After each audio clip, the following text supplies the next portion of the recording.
Hello tout le monde! Avant de commencer cette vidéo, nous voulons vous informer qu'elle sera divisée en 2 parties, ce qui signifie que nous vous retrouvons la semaine prochaine pour la partie 2. Bon visionnage! Bonjour, bienvenue à la chaîne, à la chaîne 3A, 4A React. Je suis MK. Je suis Lise. Et aujourd'hui, comme vidéo, nous allons faire une rétrospective de quelques séries que nous avons regardées au cours de l'année 2023, qu'on a vues et qu'on a notées. Exactement. Notre notation sera basée pratiquement sur la note globale qui ont été données sur le site de MyDramaList. Oui, c'est ça. Et nous, qu'est-ce qu'on en pense? Est-ce que ça a de l'allure pour nous ou pas? Oui, est-ce que c'est vraiment très bien noté, trop noté ou pas assez noté? Oui, c'est ça. Alors, s'il vous plaît, pas oublier de vous abonner, de liker, commenter et partager. Comment on a décidé de faire ça? Ben, on a décidé de diviser ça en 4 catégories pour le genre et pour les pays. Pour le genre, on a mis comédie, romance, action et wuxia. Exact. Et pour les pays, ça a été la Chine, Corée, le Japon et la Thaïlande. Alors, on a décidé de commencer par comédie et par la Chine. Moi, de mon côté, j'en ai pas de comédie chinoise. OK. Mais toi? Moi, oui. Moi, j'en ai regardé 2. Un, ça s'appelle Eden Love. C'est noté sur DramaList à 9.0. Il y a 25 épisodes dans cette série-là. En somme, c'est l'histoire d'une adolescente qui tombe en amour avec l'ami de son grand frère. Ils ont 5 ans de différence, OK? Alors, on comprend que c'est une adolescente, puis s'il y a 5 ans, ça veut dire qu'il est un adulte. Et comment qu'ils finissent à la fin à avoir une relation qui est viable. Moi, j'ai trouvé que 9.5, je trouve que c'est élevé, OK, comme note. Je me suis dit que c'est peut-être à cause de l'actrice principale qui était Jalousie, qui, elle, est quand même connue dans ce que j'appellerais le drama, pas le Dramaland, mais le Chanaland, là, on va dire là-dedans, là, elle est assez connue et j'ai l'impression que c'est son fanbase qui a monté le score. Okay. C'est une belle histoire, c'est mignon. Elle m'intéresse. C'est ça. La série m'intéresse, mais j'ai pas encore vu. Ouais. OK. Fait que ça, ce serait celui-là. Et puis l'autre que j'ai regardé aussi, c'est The Love That You Give Me.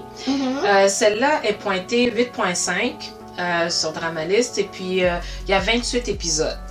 En soi, ça, c'est l'histoire d'un couple qui se sont aimés pendant un temps. Il y a eu une chicane. Ils se sont perdus de vue. 5 ans plus tard, pour des raisons professionnelles, ils se retrouvent. Et là, on va voir est-ce qu'ils sont capables de se réconcilier, oui ou non. OK? C'est ça la prémisse. Et celui-là, c'est 8.5. C'est une série que j'aurais peut-être pas donné 8.5, là. J'aurais donné peut-être 8. C'est mignon. Je pourrais dire, oui, c'est romantique. Il y a un enfant là-dedans. Les séries avec les enfants, là, l'acteur qui est l'enfant est vraiment adorable. Et moi, je pense que c'est lui qui aide à ce qu'on rentre plus dans l'histoire. Fait que ça, c'est pour moi côté comédie. OK. Et du côté de la Thaïlande, est-ce que tu en as? Comédie, j'ai pas de comédie à rapport avec la Thaïlande. Moi non plus. Toi non plus. J'ai comédie coréenne. Comédie coréenne? OK, parfait. OK, alors pour comédie coréenne, celui que j'ai regardé, ça s'appelle Crash Course in Romance. J'ai essayé de trouver le titre en français, j'ai pas trouvé le titre en français. OK? En somme, ça, c'est l'histoire d'une mère qui veut que sa fille aille dans une école de récupération privée. Là. Il y a beaucoup d'écoles comme ça là, pour aider à ce que les enfants entrent dans les meilleures universités, les meilleures écoles, etc. Et elle rencontre finalement un des professeurs populaires. Et ce genre de série-là, c'est ce que j'appelle amour-haine, haine-amour. Ça veut dire, on est des ennemis, puis on finit par tomber en amour. Okay? Et on voit comment que la relation se développe. j'ai vu qu'on a donné ça à 8.5. J'ai des problèmes avec ça. 8.4. Pourquoi? Mais parce que je comprenais pas. De un, c'est une série, je dirais quand même mature. Ça veut dire que j'ai pas des petits, c'est pas des petits jeunes qui ont joué c'est des acteurs établis et je suis capable de dire, ok, la madame, elle a 30 ans, le monsieur, on est capable de dire que c'est adulte. C'est juste que je comprends pas pourquoi ça a été aussi populaire à l'époque que ça l'a été. Je trouvais que l'histoire était plate. Ah, ok. Je trouvais, oui, que l'histoire était plate et puis la romance était adulte, mais non, je comprenais pas la prémisse. L'engouement qu'il y avait dedans. Non, je t'aurais pas donné ça, t'aurais donné combien? Oh, mon Dieu. Pour moi, là, c'est terrible de dire ça, mais peut-être j'aurais donné 7. Ça, mais c'est une bonne note, 7, ça va? Oui, mais c'est quand même 8.5, 8.4 là, qui ont donné sur cette série-là. Et à l'époque, là, ça avait fait fureur. Puis moi, je regardais puis je comprenais pas pourquoi, personnellement. C'est les baviers. Okay. La deuxième que j'ai regardée, c'est Bora Déborah. Celui-là, c'est 8.1 que ça a été. C'est 14 épisodes. Dans le fond, c'est une coach de relations amoureuses qui rencontre un éditeur qui, lui, est cynique. Lui, il croit pas à l'amour. Hein? Il croit pas à l'amour, puis elle, c'est comme elle vend l'amour. Malheureusement, je dirais que la coach est mal chaussée. Ça va pas bien, ces affaires. Et on voit comment, finalement, les deux arrivent à naviguer dans ce que j'appelle leur relation, l'évolution de leur relation. Cette série-là, le 8.1, je trouve, il est mérité. Il y a des bons coups et des mauvais coups dans cette série-là, pour moi. Là. Okay. Ce que je veux dire, c'est que il y a des bons moments à rapport à comment qu'on fait pour vivre comment je dirais ça, une peine amoureuse. Là, on a vu l'actrice, elle pleurait. En tout cas, j'ai compris sa souffrance. T'as ressenti sa souffrance? Ben, j'ai compris sa souffrance, mais à un moment donné, je trouvais que c'était trop, là. Elle a beaucoup souffert, cette demoiselle-là. Fait que, pour cette partie-là, j'étais comme genre, ah, ok, mais au moins, pour une fois, on a montré quelqu'un qui vit une peine amoureuse et on est capable de voir comment qu'elle fait pour sortir de là, comment qu'elle s'est aidée. Ça m'intrigue. C'est pas mon genre, mais ça m'intrigue. Mais c'est une comédie, mais il y a d'autres choses où ce que je trouvais que j'étais pas trop sûre de la façon que ça allait. Mais je trouvais que le 8.1 était mérité. Ok. Toi, est-ce que tu as vu d'autres comédies? De mon côté, j'en ai juste un. Okay. Donc, ça s'appelle J'adore te détester, qu'on va faire, mais on a déjà fait la revue, que vous allez voir bientôt, si c'est pas la prochaine vidéo, je pense.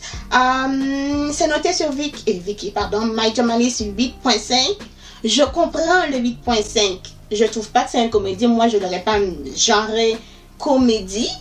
Mais je comprends les parties comédiques qui m'ont pas fait rire. Qu'est-ce que tu veux dire? Je veux dire, les parties qui étaient censées être drôles, c'était pas drôle pour moi. T'as-tu un exemple? Oui, mettons, je pense que toi, tu l'as bien dit, c'est dans certaines parties, on avait comme sous-titré ou tu sais, les sons. Oui. Sont mis comme des comiques, en fait. Okay, ça devrait être drôle. Ok, je comprends. Mais ça l'était pas du tout. Okay. Ça l'était pas du tout. Donc, j'étais généreuse. Je suis une proche généreuse, ok, dans mon fauteuil. Du coup, j'ai donné 7.5. Je trouve que c'est assez une bonne note pour la série. Je vais pas vous le décrire parce qu'on a très bien résumé. Fait que restez là pour voir la vidéo de la revue de cette série-là. Mais à part ça, j'en ai pas d'autres. Là, pour le Japon? Non, j'ai pas pour le Japon. Non plus. Ok. La romance du côté Japon. Oui. Du côté Japon.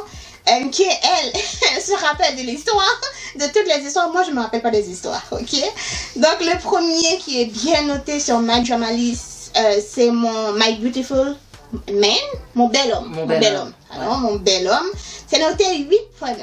8.3, pardon. Je comprends le 8.3. J'en ai donné 9. Oh, t'as donné 9? Exactement. Ok, j'adore pourquoi. C'est pas tant l'histoire qui est jolie. Le bel homme est blanc. OK. Est-ce que je trouvais vraiment l'un des acteurs qui est vraiment représenté comme mon bel homme? Il est bel homme, je trouve. Oui, oui, d'accord. Oui, je suis d'accord avec toi. Puis j'aime bien la musique. OK, t'aimes la musique. Mais moi, c'est comme... Non, je comprends l'obsession. Je comprends l'obsession d'un des personnages principaux. Exactement. Mais le problème que j'ai, c'est la façon qu'il réagit à l'obsession de l'autre que je trouve un peu spécial. Boring, spécial. Oui, spécial. C'est vrai. On dirait que, tu sais, il veut que le gars l'aime, mais en même temps, quand le gars t'aime, toi, tu mets une distance, quoi. Tu fais comme si c'est, non, moi, je te veux comme moi et tout, ouais, redescends sur terre. Jusqu'à un moment donné, le gars, il a dit, je suis pas moi, je suis moi, en oui, fait. Je suis moi, Je suis moi. Donc, moi, j'ai bien aimé les répliques du bel homme. Ouais. Mais pas de l'autre acteur. Ok, mais du coup, j'ai donné 9. T'as donné 9 pour ça. Ok. Les élèves ont réussi.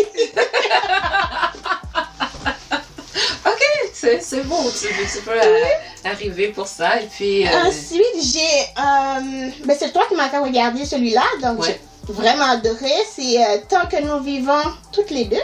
Ok. Ça a noté 8.4. Moi, j'avais noté 8.5. Ok. Ok. Fait que j'avais noté 8.5.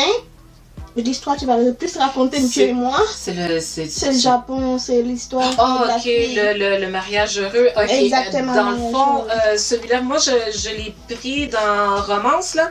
Le mariage heureux, dans le fond, c'est l'histoire d'une héroïne, je vais le mettre comme ça, qui vient d'une famille qui est prestigieuse. Et à un moment donné, sa mère décède et son père se remarie avec une autre madame et sa belle-mère. En soi, ça ressemble à l'histoire de Cendrillon. Ok, moi, c'est comme ça que je le vois, là. Elle souffre, pauvre elle, et ainsi de suite. Et un jour, on lui annonce, tu vas te marier. Et la personne avec qui tu vas te marier est pas gentille. Il est cruel, méchant. C'est ce que tout le monde fait quoi, mais à la fin, il est vraiment gentil. Mais c'est ça. Et elle, mais c'est ça. Mais elle, de réaliser finalement, ok, tellement qu'elle a été habituée à être ce que j'appelle soumise et elle s'attend à avoir un homme cruel devant elle et puis finalement, il l'est pas.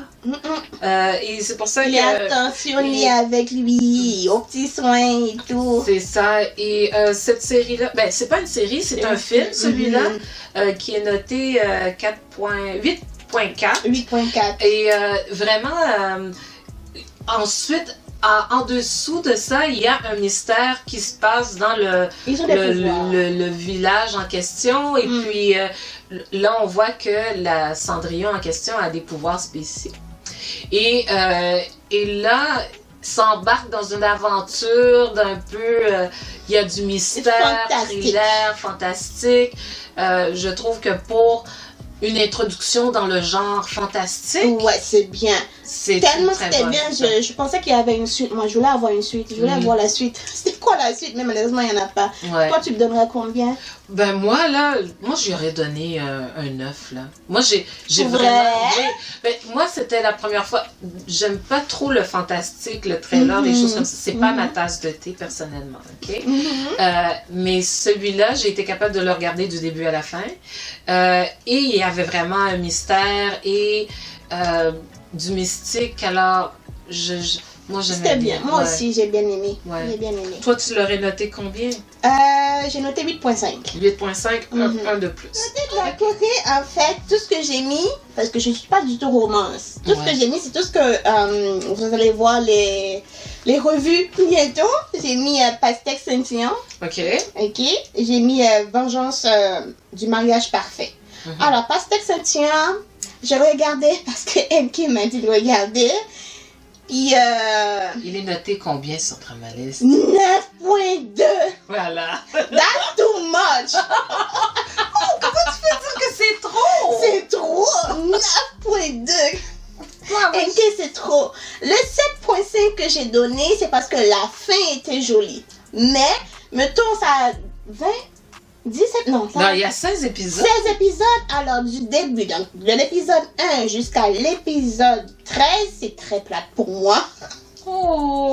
Et les 3 autres, c'est là que j'ai aimé. Ok. Moi, j'ai bien aimé cette série-là. J'ai été étonnée de la note. Je pensais pas c'était si populaire que ça. Moi, je trouvais que c'était, à mes yeux, une série qui était bien construite. Ok. C'est comme ça. D'accord. Ok. Et La Vengeance Parfaite, qu'on parlera bien sûr, est notée 8.5. Je suis d'accord avec la note, puisque la mienne, c'est 9. Tellement j'ai adoré. Et que restez à l'écoute pour voir notre revue là-dessus. Moi, côté romance... côté coréen, moi ça tombe que c'est parce que je trouve pas les noms en français là. C'est pas grave. Alors c'est A Time Called You. C'est 8.4 excusez sur Dramalist et puis c'est il y a 12 épisodes. Dans cette histoire-là, ce qui arrive c'est que notre héroïne a perdu son petit ami. Il est mort depuis au moins 1 an. Aussi, c'est un remake chinois, de la manière que j'ai compris aussi, qui était particulier à rapport à cette série. Alors, elle a perdu son petit ami. Et un jour, on ne sait pas comment, elle se retrouve dans le passé. Et elle retourne dans le passé lorsqu'elle était à l'école secondaire. Et lorsqu'elle retourne à l'école secondaire, elle rencontre quelqu'un qui ressemble à son mari qui est décédé, mais il ne porte pas le même nom. Il ne vient pas du même endroit. Elle est un petit peu confuse à savoir comment ça se fait qu'elle tourne là-dessus. Moi, la série était 8.4. Ok, je mettrais que la série peut-être serait 8, là, plus que 8.4. C'est difficile à comprendre la série. Moi, j'ai trouvé qu'il y avait des parties qui étaient difficiles à comprendre, à savoir... finalement, dans quelle période qu'on était. Parce que on voyage dans le temps, puis chaque voyage dans le temps a des conséquences, crée des changements, et ce qu'on appelle le butterfly effect là, et c'est ça qui est un peu difficile à suivre. Du moment qu'on arrive à suivre l'ordre chronologique du temps, ou l'horloge du temps, là ça va. C'est pour ça que je ne mettrais pas 8.4 parce que il faut vraiment se concentrer pour ne pas perdre des bouts dans la série. L'autre comédie que j'ai regardée, pas comédie mais romance coréenne, c'est King of the Land. C'est 8.3 là, puis moi je suis comme je suis pas d'accord. Moi là je pense que je vais mettre comme ça. C'est très bien filmé, la cinématographie est super, mais l'histoire est plate. L'histoire est plate. Tu donneras combien alors? Moi, c'est juste pour la cinématographie qui fait que je vais donner peut-être 7.5. C'est la cinématographie, les endroits qu'ils ont été, mais il y a des choses qui n'étaient pas comme crédibles pour moi. J'ai regardé la série et j'étais comme... Surtout, moi, l'acteur principal, Juno, je l'ai vu dans d'autres choses. Et moi, là, cet acteur-là, je suis habituée à le voir jouer des rôles un peu plus poignants, qui a de la viande, de la chair. Là, je le regardais et je suis comme... Il n'y a rien de particulier. Je comprends pas pourquoi il a pris cette série-là parce que son personnage... Je trouvais que son personnage, à rapport à qu'est-ce qu'il a déjà joué, était pas difficile pour lui. Là. Il a déjà fait mieux. Alors, moi, j'avais des grands espoirs pour cette série-là, puis j'ai été déçue. Tu lui donnes quand même une bonne note. Ouais, mais écoute, c'est comme... C'est pour ça qu'elle est intransigeante, là, genre minimum 5.5. Oui, mais c'est comme... Je suis pas pour couler. Oh, okay. C'est bon. D'accord?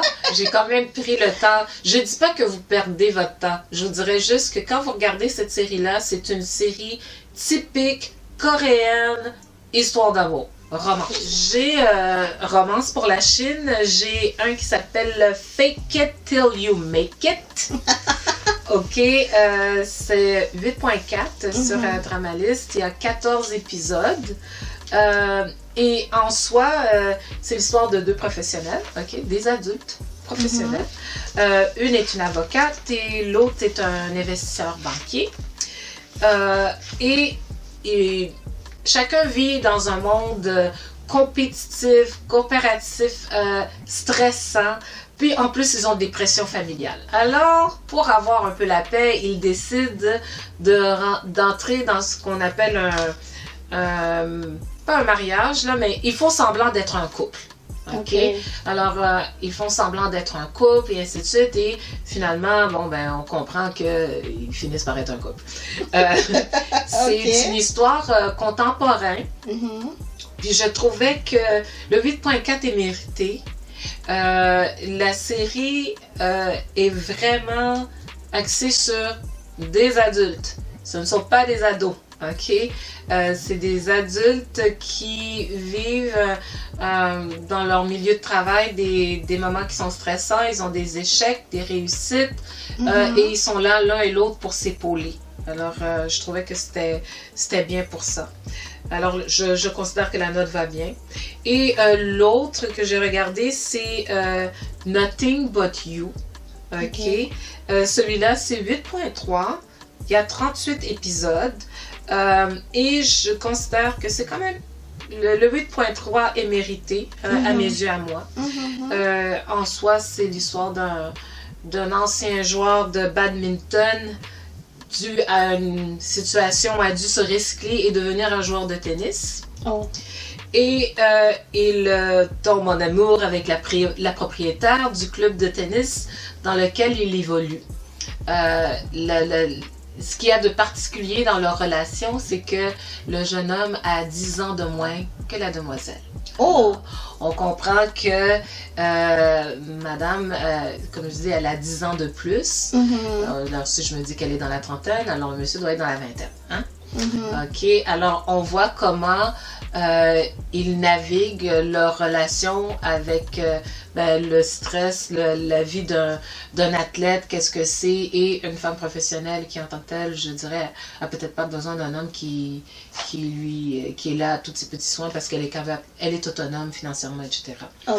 Et je trouvais que cette série-là je trouvais qu'elle était assez réaliste sur les relations hommes et femmes, avec une différence d'âge, avec deux personnes qui, quelque part, sont, je dirais, pas des sommités, mais qui sont bien dans chacun de leur secteur. Dans leur secteur. Oui, c'est ça. Moi, de mon côté, j'avais vu Jusqu'au bout de la lune. OK, Jusqu'au bout de la lune. Il est noté sur My Jamalis 8.6. Je comprends le 8.6. Pardon. C'est ça, 8.6. Je comprends le 8.6 puisque je donnais 9. OK, d'accord. J'ai donné 9. Alors, c'est une histoire, je dirais, fantastique, bien sûr, avec beaucoup d'effets spéciaux, mais je trouvais les effets spéciaux, très bien faits. C'est pour ça que je veux que tu le regardes, parce que t'as l'œil pour détecter le type d'affaires. Moi, je suis plus en admiration. OK. Fait qu'il y a un démon qui vient détruire, on va dire, le paradis, si tu veux. OK. Fait qu'il y a on va dire, l'actrice principale, on va l'envoyer dans le passé pour empêcher le démon de devenir un démon. Au final, il va devenir un démon, mais sauf que la fille va faire en sorte que son démon soit banni, si tu veux. Je vous dis, je suis pas douée pour faire le synopsis des films, des séries, tout ça. Mais en gros, c'est ça. L'histoire est vraiment intéressante. C'est une très belle histoire. OK. Très fantastique. OK. C'est-tu tortueux? C'est torture. mais, mettons. Ouais. Il y a 10% de torture. Il y a une torture sentimentale. Ouais, c'est ça, ouais. Et 95% de combat. OK. Fait qu'il y a beaucoup d'action. Il y a beaucoup d'action dedans.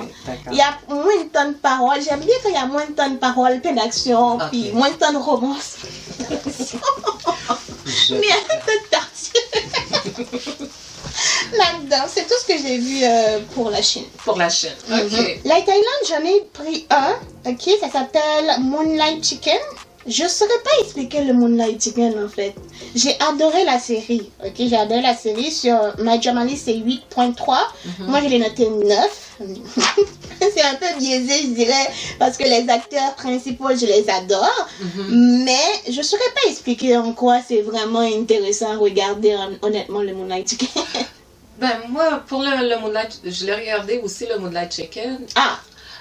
Pour le côté intéressant, c'est plus voir des relations matures, en voulant dire comme ça, c'est quoi être parent, les responsabilités. Les responsabilités qui vont avec le fait d'être parent. Aussi, qu'est-ce que tu fais quand tu as un enfant qui a qui a un handicap. Quel genre de parent tu deviens quand tu as un enfant qui a un handicap, est-ce que tu le protèges?